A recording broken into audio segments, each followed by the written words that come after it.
মাছের মাথা নিয়ে নিয়েছি, এগুলোকে আমি আলু পেঁয়াজ দিয়ে ভাজবো। কড়াটা আমার গরম হয়ে গেছে, আমি এতে তেল দিয়ে দেবো।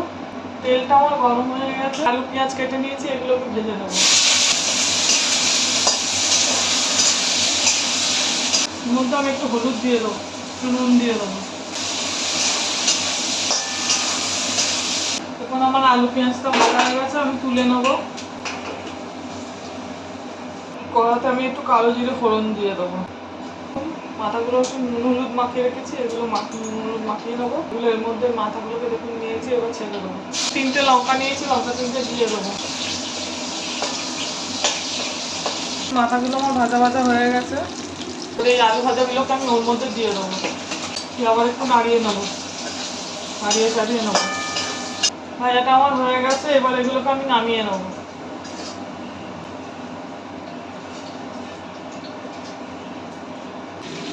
দেখুন হয়ে গেছে কুলে মাছের মাথা ভাজা।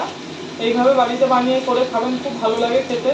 আর আমার চ্যানেলটা লাইক, সাবস্ক্রাইব আর শেয়ার করে দেবেন।